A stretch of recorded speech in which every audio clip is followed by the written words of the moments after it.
Aujourd'hui, on voit qu'il s'est finalement passé dans ce film ce qui se passe dans n'importe quel film américain ou soviétique. La volonté du peuple. J'ai additionné, tu as additionné. La lutte armée. Le travail politique. La guerre prolongée.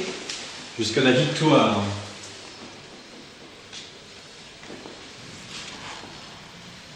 Ouais, mais là, on peut voir toutes les images ensemble. Au cinéma, on peut pas. On est obligé de les voir séparément, l'une après l'autre. Et ça donne ça. La volonté du peuple. La lutte armée. Le travail politique. La guerre prolongée. Jusqu'à la victoire. Mais ça donne ça parce qu'en fait, quand on fait un film, les choses se passent de cette façon.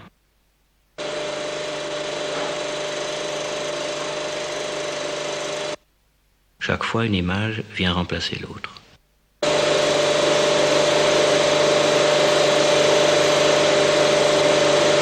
Chaque fois, l'image d'après chasse celle d'avant et prend sa place, tout en gardant, bien sûr, plus ou moins le souvenir.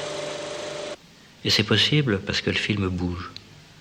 Le film bouge et que les images ne viennent pas s'enregistrer ensemble, mais séparément, l'une après l'autre, sur leur support. Agfa, Kodak, Orvo, Gevert. وفلسطينية الثورة لا تعني فلسطينية الثاني.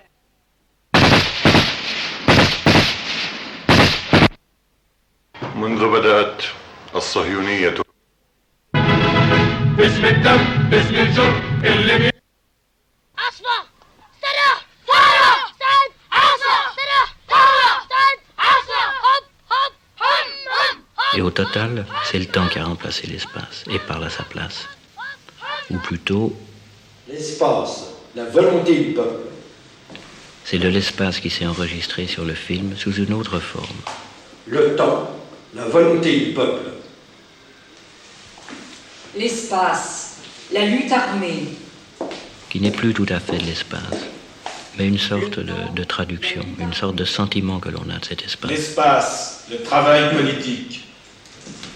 c'est-à-dire du temps. Le temps, le travail politique. L'espace. La guerre prolongée. Et le film, c'est-à-dire en somme des images à la chaîne, Le temps. La guerre prolongée. rend bien compte à travers cette série d'images de ma double identité, espace et temps, enchaînés l'un à l'autre, Le temps, jusqu'à la victoire. comme deux travailleurs sur la chaîne, où chacun est à la fois la copie et l'original de l'autre. Bon,